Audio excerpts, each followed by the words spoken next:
Coping with the loss of a loved one is always tough, but a loss to suicide often adds to the difficulty. Two Topeka organizations are teaming up to help people through it. Cheryl Baxter is a grief and loss counselor with Midland Care Connection, and Robert Harder is Valeo's Community Outreach Services Director. They are both here today to tell us what they have in store. Welcome to both of you. Thanks. And this is a difficult subject, so we do want everybody to know if they're listening, and if there's anything you're having difficulty with or it makes you concerned about a loved one, there is that 988 24/7 suicide prevention lifeline if you need to reach out to someone. And this particularly, Cheryl, is for those left behind when there is a suicide. Why did you feel there was a program that needed to be specific to this group?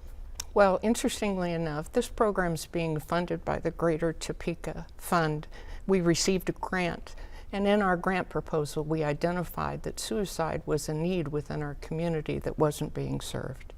And so what is it about losing a loved one to suicide that might bring up some special considerations and feelings that people have that might be different than another kind of loss? When you lose someone that's close to you, it's not a exact experience that you experience with others. It's not always going to be shared, so this is a way for them to be able to share that experience and gain insight from other people. I know personally, our family, we've just marked 1 year since my cousin died by suicide, and I've seen my aunt and my other cousins, her sisters, post that they just didn't get to say goodbye. And certainly there are other types of tragic losses, like an accident where you don't get to say goodbye, but there's something different about a suicide. It seems like you feel like you should have been there.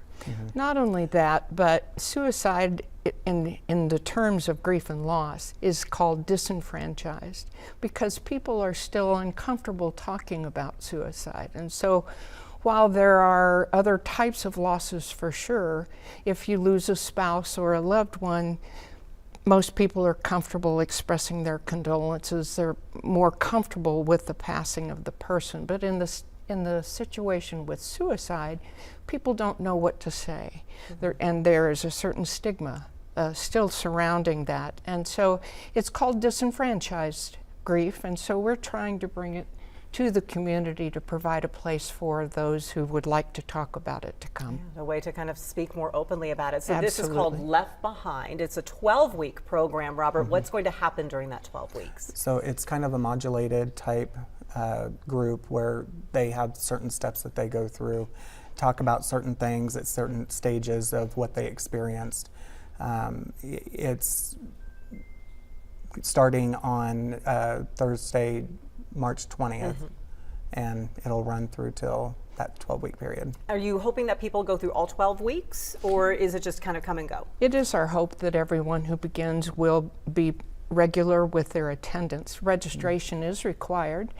There is no cost to our participants, but they do need to register. And so if they want more information about this particular program, they can reach us through the Center for Hope and Healing, or they can also call Valeo to get more information. And these will be hosted at Valeo, is that correct? Yeah. So a nice, easy place for people to find. Yeah, they're going to be at our 2401 Southwest 6th Avenue location. Really at the end of the day, why do you hope people attend? Why do you hope people at least reach out, even if they don't want to do this group, to at least reach out to someone? Well, being isolated when you're grieving is not helpful. What we hear from those who come is that they feel heard by being with others who have experienced loss, and they feel supported.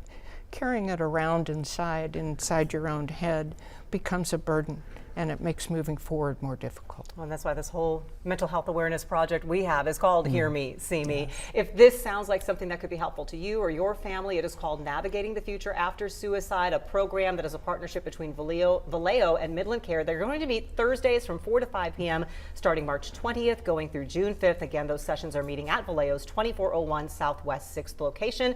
And that information number that is there, I'll put that on WIBW.com as well, 785-430-2313. That also, by the way, is where you can call to register while you're at it as well. Cheryl, Robert, thank you both very much. Appreciate you being here. Thanks, it's important work that will be done. Thanks for having me.